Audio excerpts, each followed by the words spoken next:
long before Iran became a name whispered in war rooms, long before missiles pointed toward Jerusalem, long before the world held its breath watching the Middle East. There was Persia, and Persia was anointed.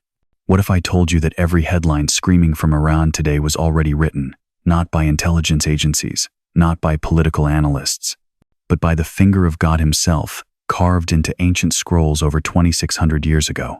Tonight, we peel back the veil on one of Scripture's most haunting mysteries, a nation that once served as God's instrument of deliverance, destined to become his instrument of judgment. From the courts of Cyrus to the fires of Armageddon, Iran's story isn't just history, it's prophecy in motion. The signs are no longer subtle. While the world debates politics, heaven has already declared the verdict. In the book of Ezekiel, in the visions of Daniel, in the warnings of Jeremiah, Iran's name echoes through prophecy like thunder before the storm. You see, there are no accidents in God's timeline, no coincidences in his calendar. Every alliance forming in Tehran, every threat spoken against Israel, every missile tested in the desert, all of it fulfilling words spoken when Babylon still ruled the earth. Before we journey deeper into this revelation, I want to thank every single one of you who has supported this message through super thanks. Your generosity means more than you know. You're not just donating, you're helping spread light to others who feel alone in their calling. Whether you give or not, I'm deeply grateful for your presence here, your support, your time, your attention. It all matters. And if this message resonates with your soul, I invite you to plant a seed of faith with us. What you're about to discover will shake you to your core, because Iran isn't just rising by chance, it's rising by design, divine design. And the blueprint. The blueprint was hidden in plain sight all along. The question that should terrify every soul watching tonight is this: if God could see Iran's destiny 26 centuries before it unfolded, what else has he already written about the days we're living in right now? Before Cyrus ever breathed, heaven had already spoken his name. Picture this: the floodwaters have receded, the earth lies silent, washed clean of corruption. Noah's Ark rests on Mount Ararat, and from its wooden belly emerge 8 souls, the only remnants of a world that once was. But this isn't just survival, this is rebirth. This is God pressing restart on the human story, and in that restart, every nation that would ever rise or fall was already mapped in the mind of the Almighty. In Genesis chapter 10, we encounter what scholars call the Table of Nations, but don't let that academic title fool you. This isn't a genealogy. This is a prophecy written in bloodlines. This is heaven's blueprint for every kingdom that would ever challenge or serve the throne of God. And hidden within these ancient names, tucked between verses most readers skip, lies the prophetic DNA of modern Iran. Noah had 3 sons, Shem, Ham, and Japheth. From these 3 men would spring every tongue, every tribe, every nation that would ever walk the earth. But pay attention to what happens next, because what unfolds in Genesis 10 will echo in tomorrow's headlines. From Japheth came Magi. That name might mean nothing to you now, but let it burn into your memory, because Madai's descendants became the Medes, the mountain warriors, who would one day help topple Babylon and birth the Persian Empire. These weren't city builders. These were highland fighters. Men forged by snow-capped peaks and bitter winters, bound by blood loyalty and tribal honor. But that's only half the story. From Shem, the blessed lineage, the covenant line came a son named Elam, and here's where the mystery deepens, because Elam's descendants settled the fertile plains of what would become southwestern Iran. They built cities, they controlled trade routes, they wielded political power, and unlike the rugged Medes, the Elamites understood influence, wealth, and the art of war. But here's what will send chills down your spine. Elam's descendants didn't wait centuries to challenge God's people. They struck early, they struck hard, and their target was Abraham himself. Turn to Genesis 14, and you'll witness the first recorded international war in human history. 4 eastern kings, including Chedorlaomer, king of Elam, formed an alliance and swept westward into the land of Canaan. They plundered cities, they enslaved populations, and among their captives, they seized someone precious, Lot, the nephew of Abraham, the man walking in covenant with the living God. Do you see what just happened? The spiritual ancestors of modern Iran didn't stumble into conflict with God's people by accident. They chose it. In Genesis 14, we're watching the first clash between the lineage of promise and the bloodline that would one day become Persia. This wasn't politics. This was prophecy beginning to unfold. Abraham, with only 318 trained servants, launched a nighttime assault against this coalition of Eastern empires. Outnumbered, outgunned, facing professional armies with nothing but household guards, and yet he shattered their forces, rescued Lot, and returned with the spoils of victory. How? This wasn't military genius. This was divine intervention. This was God declaring across the generations that no Eastern power, no matter how mighty, could succeed against those who walk in covenant with him. But here's the haunting truth that most miss. Elam survived that defeat. Those bloodlines didn't vanish into the dust of history. They regrouped. They multiplied. They waited. And centuries later, when the world had forgotten the name Abraham, Elam's spiritual descendants would rise again as part of the great Persian machine. What if I told you that the hostility we see today between Iran and Israel isn't new? What if this conflict has roots that stretch back 4,000 years to a night when Abraham's servants clashed with Elamite soldiers under ancient stars? The Medes settled the northern highlands. The Elamites claimed the southern plains. Two peoples, two spirits, but one destiny to merge into an empire that would reshape the world. And God saw it all. Before their first cities were built, before their first kings were crowned, the Almighty had already written their role in the story of redemption. You see, there are no accidents in the Chronicles of heaven, no random nations rising by chance. The same God who scattered the peoples at Babel was positioning the pieces for a drama that would span millennia. Persia wasn't born in a political vacuum. It was born in the aftermath of divine judgment, from bloodlines both blessed and cursed, destined to play a role that would echo from Daniel's den to the fires of the end times.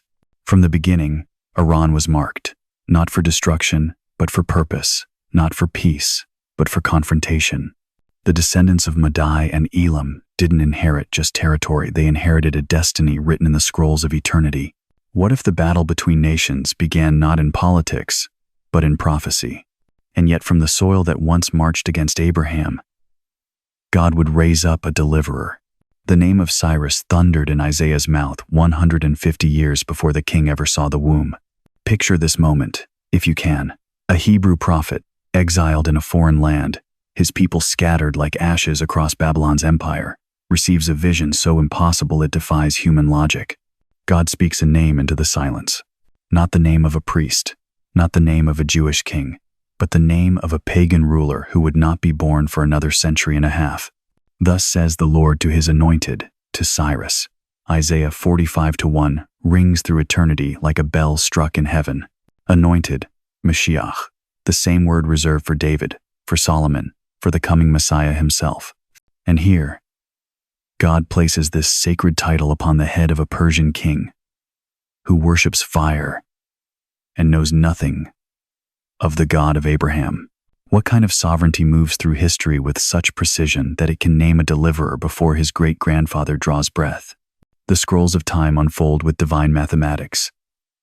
Jeremiah had prophesied 70 years of captivity for Judah, 70 years of weeping by Babylon's rivers, 70 years of harps hung silent on foreign trees.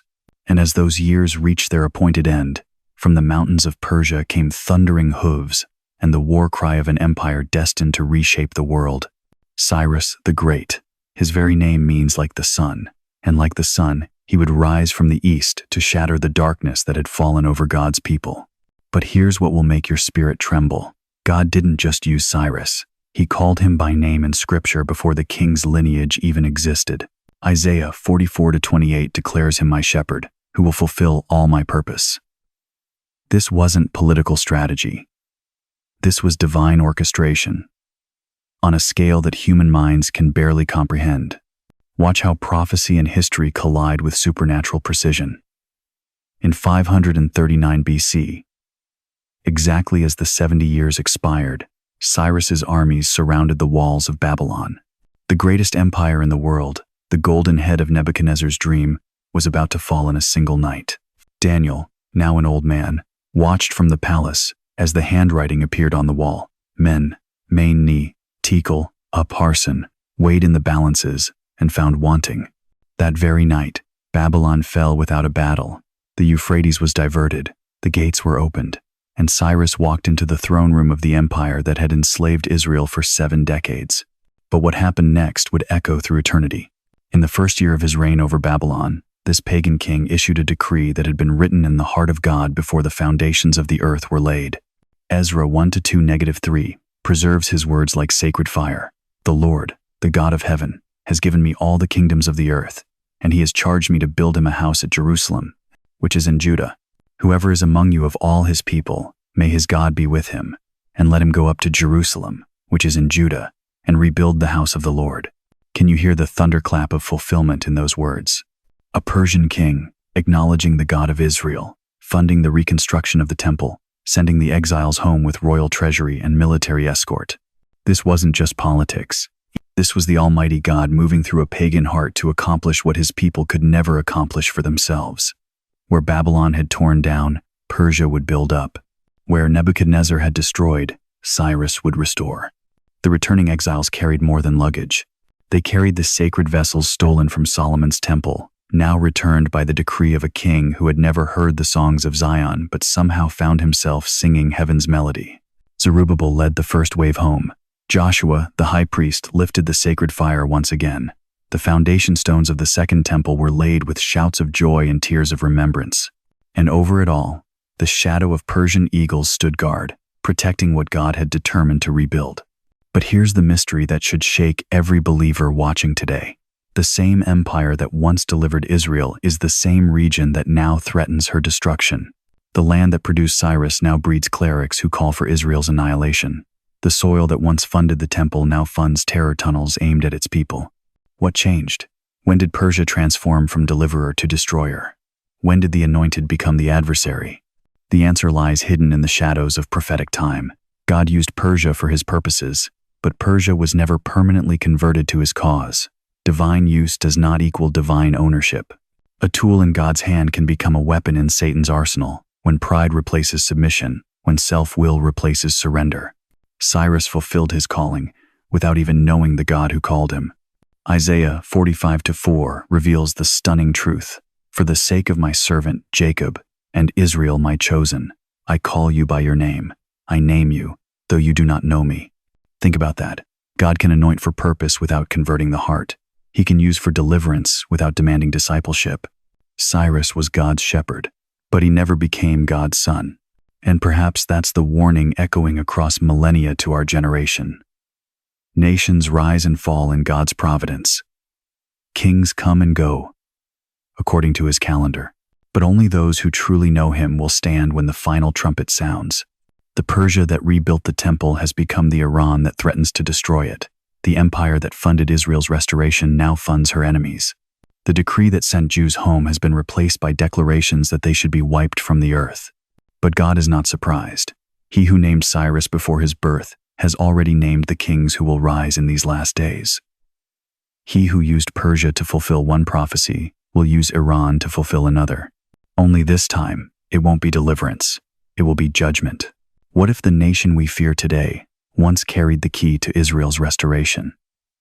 What if the headlines screaming from Tehran are simply the other side of the scroll that began with Cyrus's decree? What if every threat, every missile, every alliance is just prophecy changing costumes but keeping the same eternal script? But in the corridors of Persian royalty, another battle was already being stirred. Scroll 3, the gallows and the crown. A Jewish orphan stood in the shadows of marble pillars, wearing a crown that could save a nation. Picture this scene if you can. The greatest empire on earth, stretching from India to Ethiopia, 127 provinces bowing to a single throne. And in the heart of this vast Persian machine of power, a young woman named Hadassah walks through corridors of gold, carrying a secret that could cost her everything. But you know her by another name, Esther. What if I told you that the most dangerous moment in Jewish history wasn't Pharaoh's decree or Nebuchadnezzar's furnace, but a roll of dice in a Persian palace? What if the survival of God's people hung not on the strength of armies, but on the courage of a woman who had been hidden, prepared, and positioned by heaven itself? This is the story of how Persia became both sword and shield. How the same empire that could have ended the Jewish bloodline forever became the stage for one of the greatest reversals in biblical history. The year was 483 BC. King Xerxes, called Ahasuerus in the Hebrew text, ruled from his throne in Susa, the very city where Daniel once served. The very soil where Elam's ancient power had been broken and rebuilt. Persian wine flowed like rivers, Persian gold glittered like stars, and Persian law, once written, could never be changed. Into this world of absolute power stepped a man whose name still whispers through history like a curse. Haman the Agagite, descendant of Agag, blood enemy of Israel stretching back to the days of King Saul. This wasn't political rivalry. This was spiritual warfare wrapped in royal robes. When Mordecai, Esther's cousin, refused to bow before Haman's pride, something ancient awakened. Not just anger, not just wounded ego, but a hatred that had been festering in darkness for generations. The same spirit that had whispered to Pharaoh, "Kill the Hebrew boys." The same voice that had hissed to Nebuchadnezzar, "Burn the faithful three." Now it spoke through Haman, "Destroy them all." Listen to the chilling precision of his plan. Esther 3:13 records the royal decree. Letters were sent by couriers to all the king's provinces to destroy, to kill, and to annihilate all the Jews, both young and old, little children and women, in one day, and to plunder their possessions. One day, every Jew in the empire, men, women, children, infants, total extermination, the final solution, 24 centuries before Hitler ever drew breath. But here's what Haman didn't know. Here's what the enemy of souls never sees coming. God had already been writing a different story. Long before Haman cast his lots, heaven had cast its own. Long before the gallows were built, the grave was already dug for the one who would build them. Because 5 years earlier, when King Xerxes had banished Queen Vashti for her defiance, God hadn't been sleeping. When the king's servants searched the empire for a new queen, gathering the most beautiful virgins from every province, God hadn't been absent. He had been orchestrating. Think about the mathematics of providence. Out of millions of women in the Persian Empire, one Jewish orphan finds favor. Out of all the timing in history, she rises to the throne precisely when her people need deliverance. Out of all the personalities on earth, she possesses both the beauty to win a king's heart and the courage to risk her life for others. Coincidence? Or the fingerprints of a God who specializes in impossible rescues? But here's where the story gets breathtaking. Esther didn't know why she was chosen. Not at first. She lived in the palace, wore the crown, enjoyed the luxury, while her people faced annihilation. Sometimes God's plan remains hidden even from those he's chosen to fulfill it. Until Mordecai sends her the message that echoes through eternity, "Who knows whether you have come to the kingdom for such a time as this?" For such a time as this. 4 words that change everything. 4 words that transform a beauty contest into a divine appointment. 4 words that turn a palace into a prayer closet. 4 words that reveal how God positions his people before they even know they need positioning. And suddenly, Esther sees it. The crown wasn't just for her comfort. The favor wasn't just for her pleasure. The position wasn't just for her security. She had been placed at the center of power for one terrifying, glorious purpose: to stand between death and deliverance. But approaching the king uninvited meant death. Persian law was absolute, no exceptions, no appeals. Touch the wrong door at the wrong moment, and the guards would strike you down before you could speak. Yet Esther makes a choice that defines courage for all generations. If I perish, I perish. 3 days of fasting, 3 days of prayer, 3 days of a nation on its knees, crying out to the God of Abraham, Isaac, and Jacob. And then she walks toward the throne. Can you see her? Robed in royal purple, but clothed in holy boldness, her knees trembling, but her spirit blazing.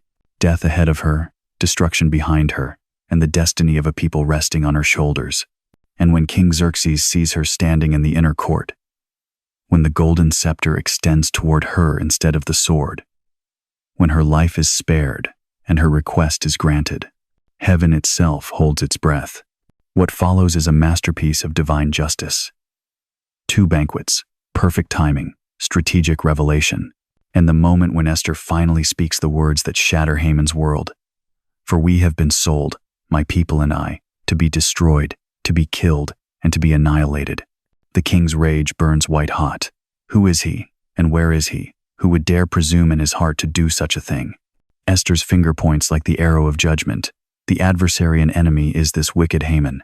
In one moment, the hunter becomes the hunted, the plotter becomes the trapped, The builder of gallows becomes their first victim. Persian justice moves with the speed of lightning, and Haman swings from the very tree he had prepared for Mordecai. But the story doesn't end there, because while Haman died, the decree remained. Persian law could not be reversed, even by the king who wrote it.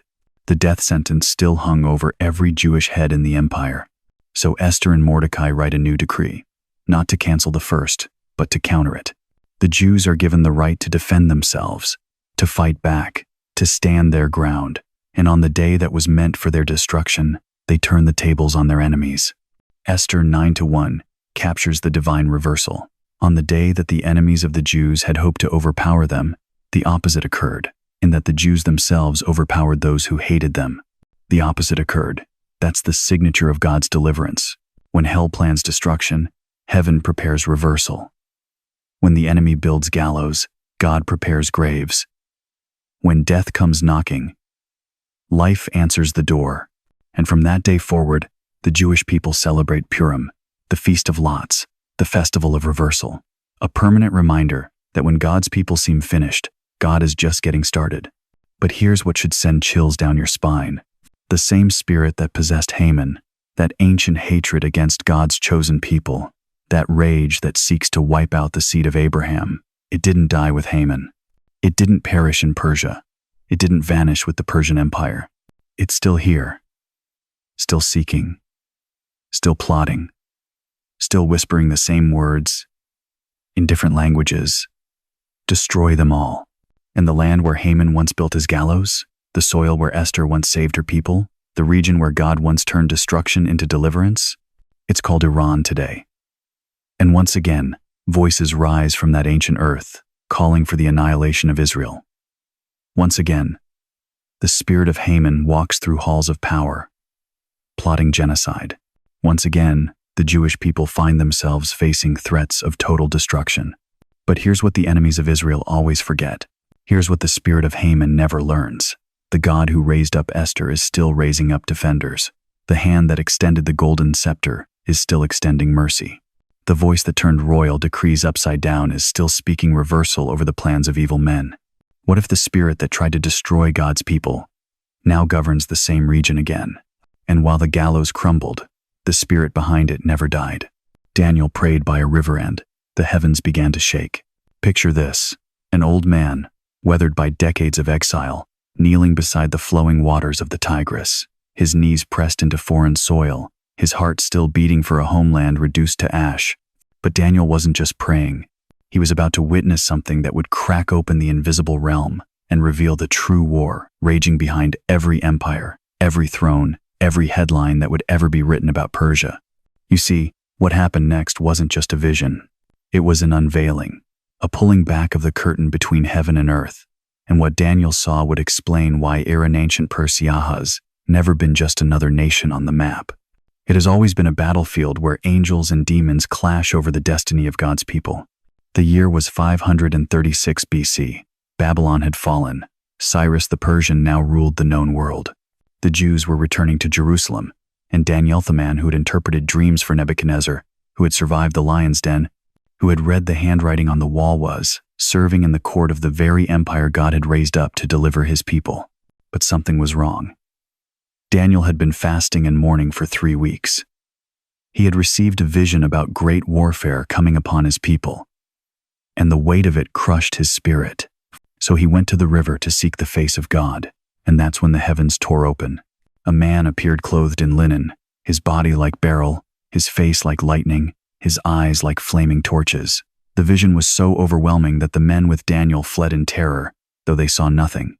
But Daniel saw, and he heard words that would echo through every generation until the end of time. "Fear not, Daniel," the angel said, "for from the first day that you set your heart to understand and humbled yourself before your God, your words have been heard, and I have come because of your words." But then came the revelation that would change everything we thought we knew about spiritual warfare. The prince of the kingdom of Persia withstood me 21 days, but Michael, one of the chief princes, came to help me. Do you understand what just happened?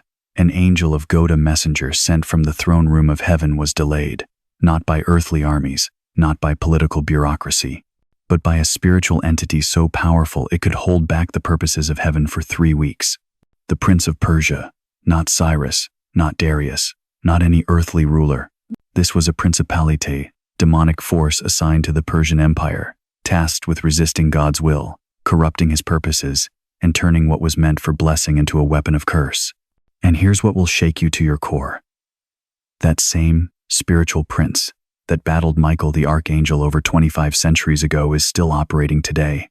The headlines screaming from Tehran, the missiles pointed at Jerusalem, the threats echoing from Iran's leadership, they're not just political, they're spiritual. Behind every embassy, every military base, every nuclear facility, there is an invisible war raging between the kingdom of light and the kingdom of darkness. Daniel understood this. That's why his visions weren't just about earthly kingdoms rising and falling. They were about the spiritual forces orchestrating those kingdoms from the unseen realm. In Daniel's first vision, he saw the great statue head of gold, chest of silver, belly of bronze, legs of iron. The chest of silver, that was Medo-Persia. But notice, it wasn't just Persia. It was a dual empire represented by 2 arms, the Medes and the Persians, joined together but never truly united, one arm always stronger than the other. Later, in chapter 8, Daniel saw it again, this time as a ram with 2 horns, one horn higher than the other. The ram was charging west and north and south, and nothing could stand before it. This was Persia at the height of its power, conquering everything in its path. But here's the mystery that most miss. God was using Persia to accomplish his purposes even while spiritual forces within Persia were resisting those very purposes. It's as if heaven and hell were fighting a tug of war with the same empire, and somehow God's will was being accomplished through the chaos. Think about it. Cyrus frees the Jews and funds the rebuilding of the temple divine purpose. But centuries later, Haman plots genocide against the Jews in the very same empire demonic resistance. Esther rises to save her people divine intervention. But the spirit of anti-Semitism that moved through Haman never died, it just found new vessels, new voices, new nations to possess. Daniel saw all of this. He saw the invisible war behind the visible empire. He saw that Persia wasn't just a political entity, it was a spiritual battleground where the fate of God's people would be decided again and again throughout history. And what terrifies me is this. If the Prince of Persia could delay an angel for 21 days in Daniel's time, what is that same principality doing today? What prayers are being hindered? What purposes of God are being resisted? What deliverance is being delayed while spiritual forces clash in the heavens over Iran? The angel told Daniel something else that should make every believer tremble. Do you know why I have come to you? But now I will return to fight against the Prince of Persia, and when I go out, behold, the Prince of Greece will come. The war wasn't over. It was just moving to the next battlefield. Empire after empire, each one assigned its own spiritual prince. Each one becoming a tool in Satan's hand to resist the purposes of God. But here's what the enemy never counted on. God sees the end from the beginning. Every move of darkness, every scheme of hell, every principality and power is already defeated in the mind of the Almighty. The Prince of Persia may have delayed the angel, but he couldn't stop God's plan. Persia would rise, Persia would serve, Persia would rebel, and ultimately, Persia would bow. What if I told you that every time you see Iran in the headlines today, you're watching Daniel's visions play out in real time? Every alliance they form, every threat they make, every missile they test, it's all been seen before, not by intelligence agencies, but by an exile praying by a river 26 centuries ago. The invisible war that Daniel witnessed is still raging. The same spirits that influenced Persia then are influencing Iran now. But the same God who gave Daniel visions of victory is still on his throne. The same Michael who came to help the angel is still standing guard over God's people. And the visions Daniel saw in silence still echo in today's fire. They carried gold, frankincense, and myrrh. But their journey began in Daniel's scrolls. Picture this. A caravan moves across the desert under a star that defies every law of astronomy. These are not ordinary travelers. These are the Magi, the keeper of secrets, the watchers of the heavens, and they are riding toward a moment that will shake eternity. But here's what most have never understood. Their journey didn't begin when they saw the star. It began centuries earlier, in the courts of Babylon, when a Hebrew exile named Daniel walked among their ancestors, and left behind more than interpretations of dreams. He left behind a promise written in the stars themselves. You see, when Daniel served in the Medo-Persian Empire, he wasn't just interpreting visions for kings. He was planting seeds of prophecy in the very soil of Persia's priestly class. The same Daniel who predicted the rise and fall of empires also carried within his scrolls the timeline of the Messiah's coming. Daniel chapter 9 doesn't just speak of weeks and years. It speaks of a divine countdown that these Eastern sages would one day recognize in the movement of celestial bodies. Think about this for a moment. When Cyrus released the Jewish exiles, when Persia funded the rebuilding of Jerusalem's temple, when Queen Esther saved her people from annihilation, all of this was planting something deeper in Persian consciousness. A memory, a connection, a recognition that the God of Israel was not confined to Israel's borders, but ruled over all nations, all peoples, all creation. The Magi weren't astronomers stumbling upon an unusual star. They were the intellectual and spiritual descendants of those who had walked with Daniel, who had witnessed Persia's role in God's redemptive plan, who had inherited scrolls and oral traditions that pointed to this exact moment in history. When Matthew chapter 2 tells us that wise men came from the east, it's not giving us a quaint Christmas story. It's revealing a stunning prophetic fulfillment. These Persian sages had been watching. They had been waiting. They had been calculating. And when that star appeared, they didn't see an astronomical anomaly. They saw Daniel's prophecy written in fire across the night sky. Consider the gifts they brought. Gold for a king, because they recognized royalty when they saw it. Frankincense for a priest, because they understood this child would bridge heaven and earth. Myrrh for sacrifice, because somehow, impossibly, they knew this baby was born to die. These weren't random presents. They were prophetic declarations wrapped in precious metals and sacred spices. But here's what will take your breath away. While Herod, sitting just miles from Bethlehem, was plotting murder, while the religious leaders of Jerusalem couldn't be bothered to walk 5 miles to see their Messiah, these foreigners from Persia traveled hundreds of miles across hostile desert to kneel before a baby in a stable. The very nation that had once carried Israel into exile was now bringing the first Gentile worship to Israel's king. The empire that had destroyed Solomon's temple was now bowing before the one who would become the true temple. Persia, which had been God's instrument of judgment, was now his instrument of recognition. Do you see the pattern? Do you see how God weaves redemption through the very nations that seem furthest from his heart? The same Persia that conquered and scattered was also the Persia that preserved and worshipped. The same soil that bred opposition also bred reverence. And here's a truth that should shake you to your core. While Israel's religious establishment missed their Messiah's birth, Persia's wise men found him. While the chosen people slept through the greatest moment in human history, foreigners stayed awake, watching the skies, following ancient prophecies, risking everything to worship a king they had never seen but somehow recognized. This wasn't cultural exchange. This wasn't international diplomacy. This was prophecy fulfilling itself through the most unlikely vessels. This was God proving that his plan includes every nation, every tribe, every people group that will seek his face. The star they followed wasn't just light in the darkness. It was the fulfillment of Balaam's ancient prophecy. A star shall come out of Jacob, a scepter shall rise out of Israel. These Persian magi were watching for a Jewish star because a Hebrew prophet had told them it was coming. They were connected to Israel's destiny because God had woven their stories together across centuries of exile, empire, and expectation. When they knelt in that Bethlehem stable, they weren't just honoring a baby. They were fulfilling the promise made to Abraham that all nations would be blessed through his seed. They were proving that God's love extends beyond every border, every barrier, every boundary that man constructs. But perhaps most remarkably, they were demonstrating that Persia, this nation that would one day threaten Israel, that would align with forces of darkness in the last days, still carried within its soul the capacity for worship, still remembered, even dimly, that the God of Israel was their creator too. The Magi returned to their homeland by another way, Matthew tells us. But they didn't just change their travel route. They carried back with them the knowledge that Messiah had come, that prophecy was being fulfilled, that the God who had once spoken through Daniel was still speaking through the movements of heaven and earth. What if the nation once used by God to rebuild his house still remembers his promise in the stars? What if somewhere, buried beneath centuries of political hostility and religious opposition, Persia still carries the DNA of worship? What if the same soil that once produced wise men seeking the Christ child could produce wise hearts seeking him still?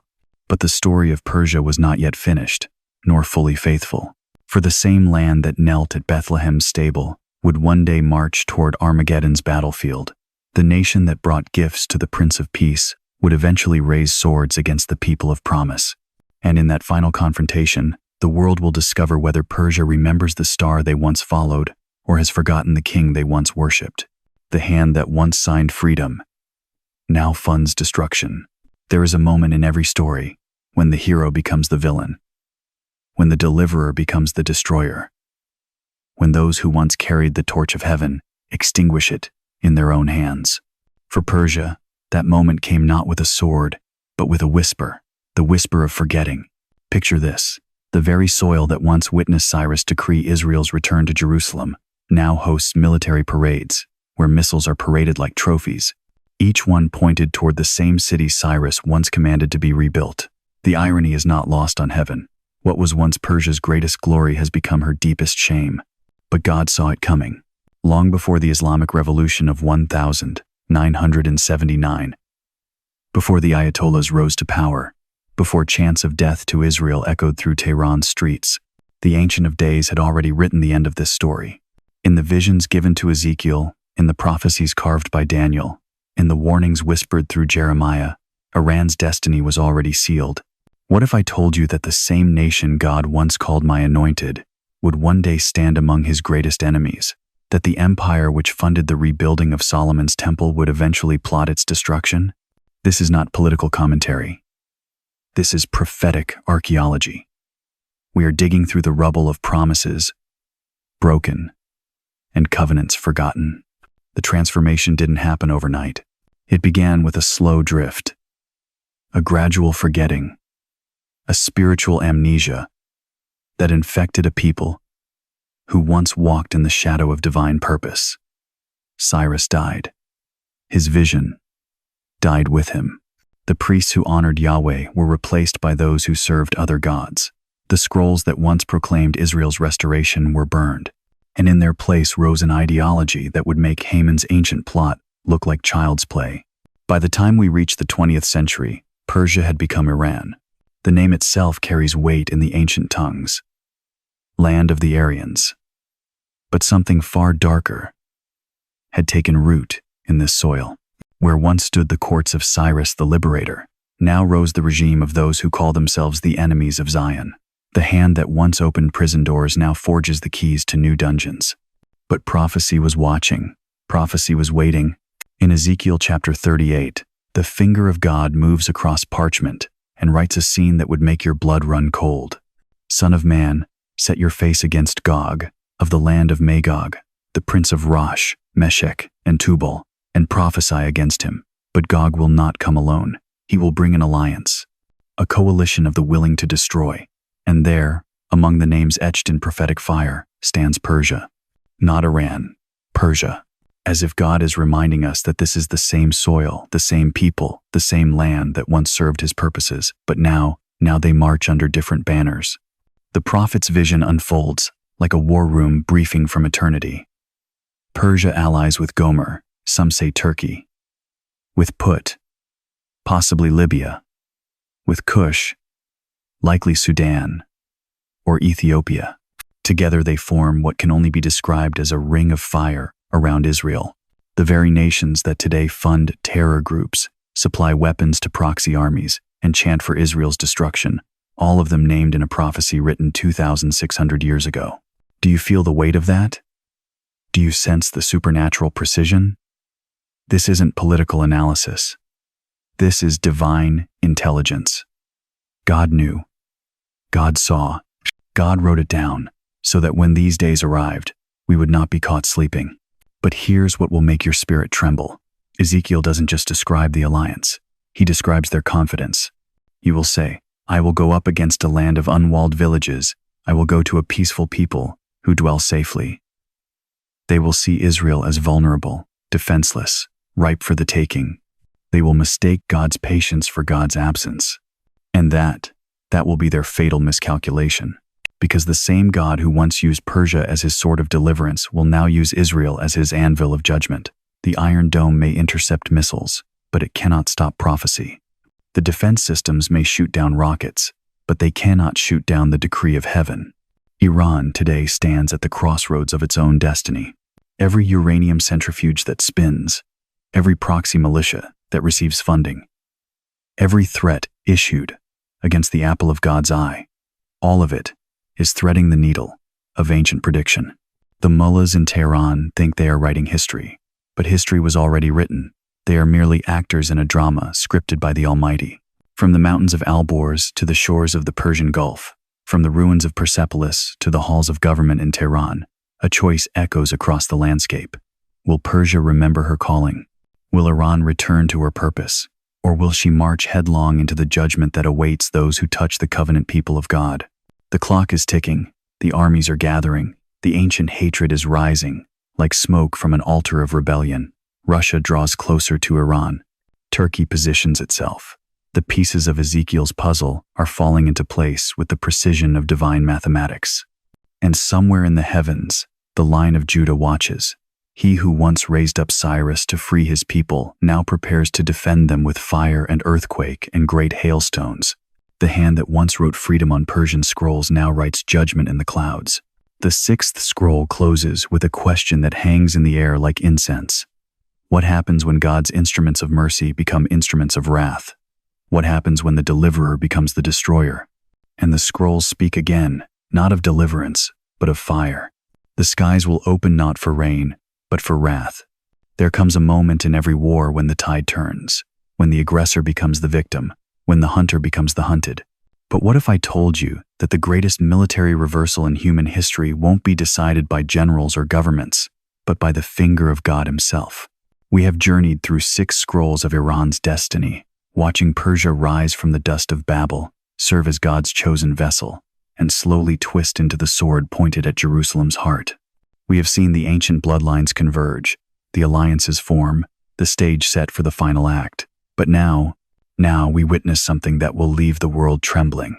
Because when Gog and his coalition thunder down from the north, when Iran leads the charge against the apple of God's eye, they will discover something that every empire before them learned too late. You do not touch what God has chosen without feeling the weight of eternity crushing down upon you. Ezekiel saw it. In the 6th century before Christ, while exiled in Babylon, the prophet's eyes were opened to a vision so terrible, so complete, that it would echo through the corridors of time until the very day it unfolds. In chapters 38 and 39, the curtain is pulled back on heaven's war room, and what he witnessed should make every soul who hears it fall to their knees. Son of man, the voice thundered, set your face against Gog, of the land of Magog, the prince of Rosh, Meshech, and Tubal, and prophesy against him. The coalitions were named, the battle lines drawn, Persia, Ethiopia, Libya, all of them marching like a storm cloud toward the mountains of Israel. But here's what chills the blood. God doesn't just allow this invasion, he orchestrates it. I will turn you around, put hooks into your jaws, and lead you out with all your army. This isn't Persia choosing war. This is the Almighty, drawing them like fish on a line, pulling them into the trap he set before the foundation of the world. Think of it. Every alliance Iran forges today, every missile they test, every threat they hurl toward Jerusalem, all of it prophesied, all of it permitted, all of it part of a divine setup that will demonstrate once and for all who rules this earth. The invasion comes like thunder. You will ascend, coming like a storm, covering the land like a cloud. You and all your troops and many peoples with you. Picture it. Millions of soldiers, thousands of tanks, aircraft darkening the sky like locusts. The greatest military force ever assembled, bearing down on a nation the size of New Jersey. Israel will seem doomed, completely overwhelmed. The world will hold its breath, waiting for the slaughter. And then, heaven moves. Surely in that day there shall be a great earthquake in the land of Israel, so that the fish of the sea, the birds of the heavens, the beasts of the field, all creeping things that creep on the earth, and all men who are on the face of the earth shall shake at my presence. The earth itself becomes God's weapon, mountains thrown down, cliffs crumbling, every wall falling to the ground. Creation itself rises up in defense of the covenant people. But the earthquake is only the beginning. I will call for a sword against Gog throughout all my mountains, says the Lord God. Every man's sword will be against his brother. Confusion spreads through the ranks like wildfire. Friend turns on friend. Ally fires on ally. The mighty coalition tears itself apart in the fog of divine terror. And still, heaven is not finished. I will bring him to judgment with pestilence and bloodshed. I will rain down on him, on his troops, and on the many peoples who are with him. Flooding rain, great hailstones, fire and brimstone. Fire and brimstone. The same judgment that fell on Sodom rains down on Iran's armies. Hailstones weighing 75 pounds each, crashing through armor, crushing the proud, silencing the boastful, flooding rain washing away the blood and the dreams of conquest. When the smoke clears, when the earth stops shaking, when the thunder fades to silence, 5/6 of that mighty army lies dead, 83%, complete annihilation. The weapons left behind will burn for 7 years. 7 years of fuel from the instruments of war. The bodies will take 7 months to bury. 7 months of teams scouring the mountains, collecting the remains of those who thought they could war against the God of Abraham, Isaac, and Jacob. But this isn't just judgment, this is revelation. Thus I will magnify myself and sanctify myself, and I will be known in the eyes of many nations. Then they shall know that I am the Lord. Do you see it? This war isn't about land, it's about the name of God. Every missile fired, every threat issued, every alliance formed at all, serves to set the stage for the moment when heaven declares once and for all who sits on the throne. Iran thinks they're fighting Israel, but they're actually fighting the God who chose Israel. They think they're serving Allah, but they're actually serving the purposes of Yahweh, who is using their hatred to magnify his own glory before a watching world. And when that glory is revealed, when fire falls from heaven and the earth quakes at his presence, every nation will know, every ruler will tremble, every false god will be exposed as powerless. The God of this age, who has whispered lies in the ears of kings, who has stirred hatred in the hearts of nations, who has promised victory to those who raise their hand against Zion, will be revealed as the deceiver he has always been. But here's the mercy hidden in the judgment. Even in the fire, even in the earthquake, even in the hailstones and confusion, God's purpose is not merely destruction, it's awakening. So the house of Israel shall know that I am the Lord their God from that day forward. The nation that scattered into exile, that wandered among the nations for 2,000 years, that was driven from their land and hunted through the centuries, they will finally see their Messiah for who he is.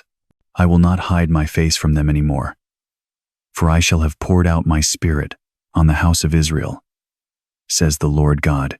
The spiritual blindness that has covered their eyes since they cried, "Crucify him," will be lifted. The veil will be torn away, and they will look upon him whom they pierced and mourn as one mourns for an only son. This is why Iran must rise. This is why the coalition must form. This is why the war must come, not for politics, not for oil, not for land, but for the awakening of a people, the vindication of a name, and the revelation of a king. What if the war you're watching in today's headlines isn't the beginning of the end, but God's stage for awakening the world? What if every threatening speech from Tehran, every missile test in the desert, every alliance signed in secret is actually heaven orchestrating the greatest revival in human history? The fire is coming, but it burns with purpose. The judgment is terrible, but it leads to mercy. The war is devastating, but it ends in worship. But even in fire, mercy waits in the ashes. I will break the bow of Elam, and yet I will restore it. In the silence between judgment and mercy, something extraordinary whispers through the corridors of time. Something that defies every headline screaming from Tehran. Something that challenges every missile pointed toward Jerusalem. Because buried in the ancient prophecies of Jeremiah lies a truth so stunning, so unexpected, that it will shake your understanding of God's heart toward Iran to its very core. What if the final word over Persia isn't destruction, but redemption? Listen carefully to the voice of the prophet Jeremiah as he speaks into the swirling chaos of his generation. The year is 596 BC. Babylon's armies are marching. Nations are falling like dominoes.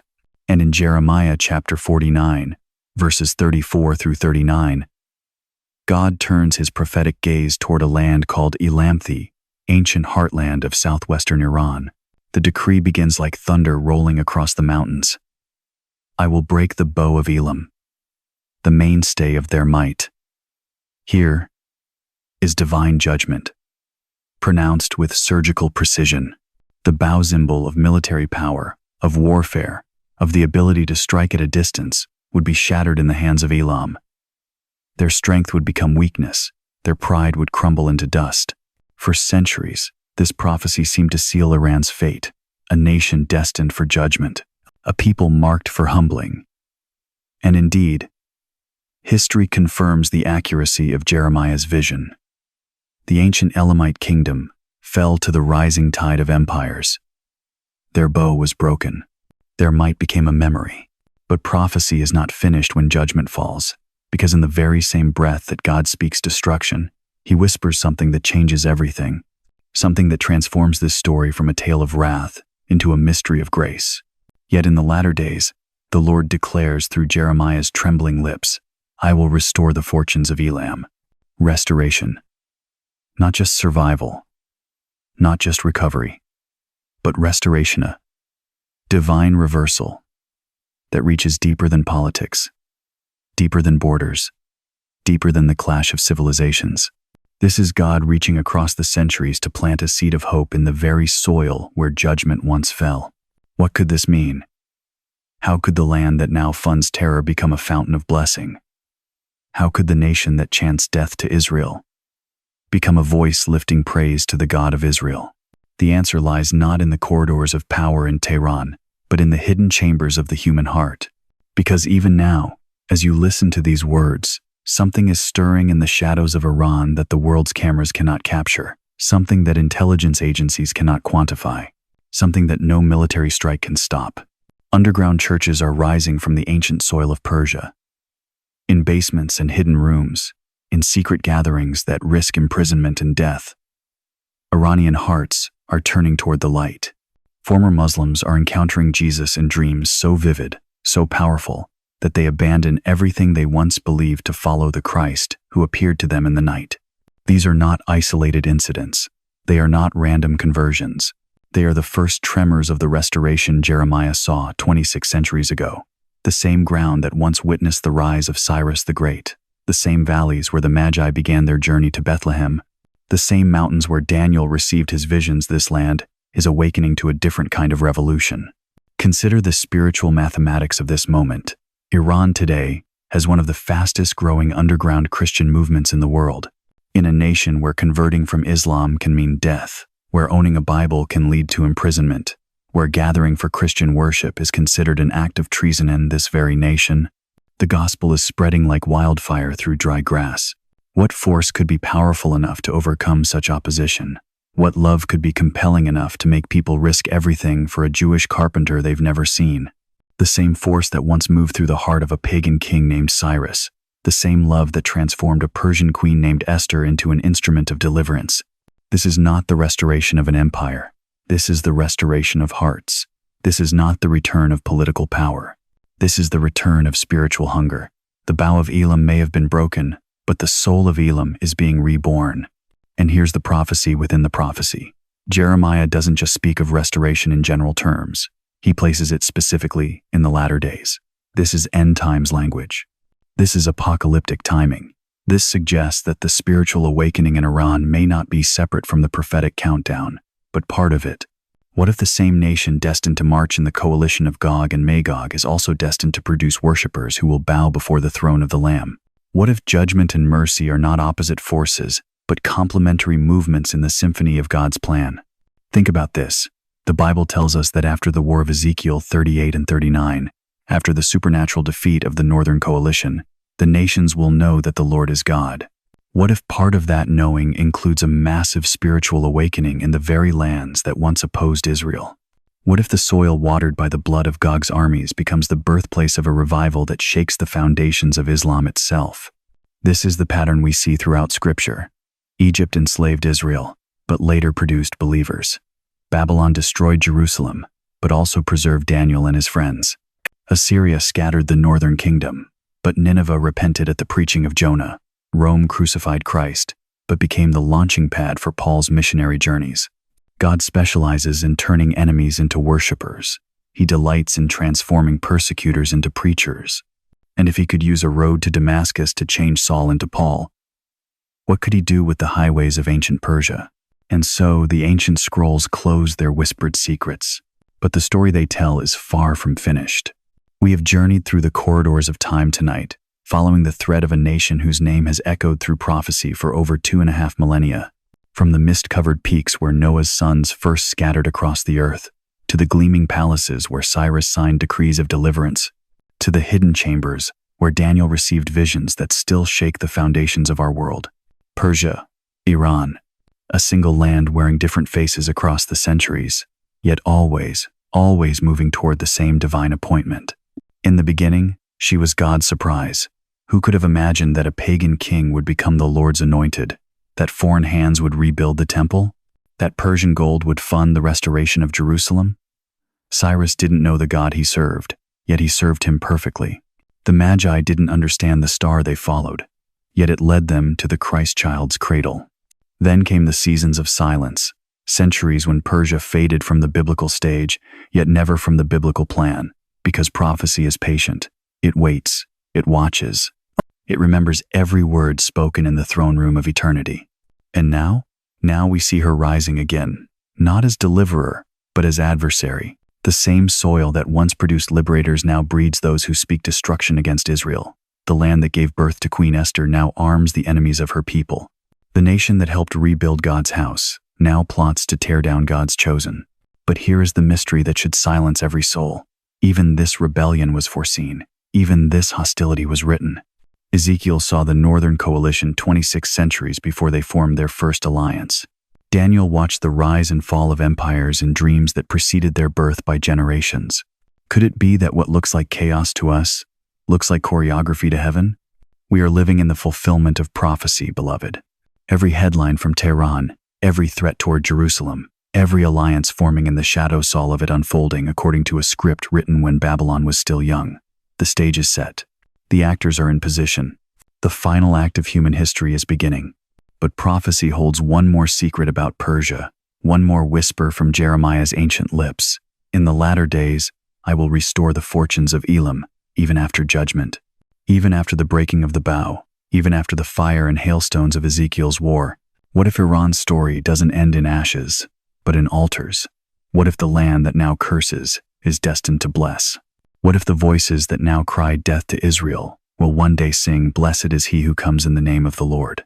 The underground churches rising in Iranian basements are not accidents.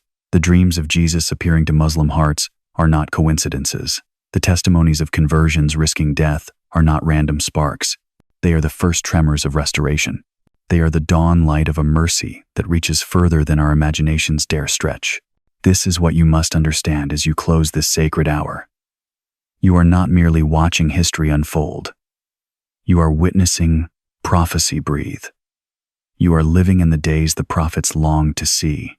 The countdown that began in Eden is approaching midnight, and Persia, ancient, mysterious, prophetic Persia stands at the center of God's final revelation to the world. So watch, pray. Remember that the God who wrote the beginning has already authored the end. He who raised up Cyrus can raise up worshipers from the stones. He who sent the Magi to find the Christ child can send revival to find the hardest hearts. The scrolls are closing. What could he do with the highways of ancient Persia? And so the ancient scrolls close their whispered secrets. But the story they tell is far from finished. We have journeyed through the corridors of time tonight, following the thread of a nation whose name has echoed through prophecy for over 2.5 millennia. From the mist-covered peaks where Noah's sons first scattered across the earth, to the gleaming palaces where Cyrus signed decrees of deliverance, to the hidden chambers where Daniel received visions that still shake the foundations of our world. Persia, Iran, a single land wearing different faces across the centuries, yet always moving toward the same divine appointment. In the beginning, she was God's surprise. Who could have imagined that a pagan king would become the Lord's anointed, that foreign hands would rebuild the temple, that Persian gold would fund the restoration of Jerusalem? Cyrus didn't know the God he served, yet he served him perfectly. The Magi didn't understand the star they followed, yet it led them to the Christ child's cradle. Then came the seasons of silence, Centuries when Persia faded from the biblical stage, yet never from the biblical plan, because prophecy is patient. It waits. It watches. It remembers every word spoken in the throne room of eternity. And now we see her rising again, not as deliverer, but as adversary. The same soil that once produced liberators now breeds those who speak destruction against Israel. The land that gave birth to Queen Esther now arms the enemies of her people. The nation that helped rebuild God's house now plots to tear down God's chosen. But here is the mystery that should silence every soul. Even this rebellion was foreseen. Even this hostility was written. Ezekiel saw the northern coalition 26 centuries before they formed their first alliance. Daniel watched the rise and fall of empires in dreams that preceded their birth by generations. Could it be that what looks like chaos to us looks like choreography to heaven? We are living in the fulfillment of prophecy, beloved. Every headline from Tehran, every threat toward Jerusalem, every alliance forming in the shadows, all of it unfolding according to a script written when Babylon was still young. The stage is set. The actors are in position. The final act of human history is beginning. But prophecy holds one more secret about Persia, one more whisper from Jeremiah's ancient lips. In the latter days, I will restore the fortunes of Elam, even after judgment, even after the breaking of the bow, even after the fire and hailstones of Ezekiel's war. What if Iran's story doesn't end in ashes, but in altars? What if the land that now curses is destined to bless? What if the voices that now cry death to Israel will one day sing, "Blessed is he who comes in the name of the Lord"? The underground churches rising in Iranian basements are not accidents. The dreams of Jesus appearing to Muslim hearts are not coincidences. The testimonies of conversions risking death are not random sparks. They are the first tremors of restoration. They are the dawn light of a mercy that reaches further than our imaginations dare stretch. This is what you must understand as you close this sacred hour. You are not merely watching history unfold. You are witnessing prophecy breathe. You are living in the days the prophets longed to see. The countdown that began in Eden is approaching midnight, and Persia, ancient, mysterious, prophetic Persia, stands at the center of God's final revelation to the world. So watch, pray. Remember that the God who wrote the beginning has already authored the end. He who raised up Cyrus can raise up worshippers from the stones. He who sent the Magi to find the Christ child can send revival to find the hardest hearts. The scrolls are closing, but the story continues. The prophecies are ancient, but their fulfillment is now. Iran's bow may be broken, but her heart can still be healed, because in God's hand, even ashes can become altars, and Persia's flame may rise again, this time in worship. What could he do with the highways of ancient Persia? And so the ancient scrolls close their whispered secrets. But the story they tell is far from finished. We have journeyed through the corridors of time tonight, following the thread of a nation whose name has echoed through prophecy for over 2.5 millennia. From the mist-covered peaks where Noah's sons first scattered across the earth, to the gleaming palaces where Cyrus signed decrees of deliverance, to the hidden chambers where Daniel received visions that still shake the foundations of our world. Persia, Iran, a single land wearing different faces across the centuries, yet always moving toward the same divine appointment. In the beginning, she was God's surprise. Who could have imagined that a pagan king would become the Lord's anointed, that foreign hands would rebuild the temple, that Persian gold would fund the restoration of Jerusalem? Cyrus didn't know the God he served, yet he served him perfectly. The Magi didn't understand the star they followed, yet it led them to the Christ child's cradle.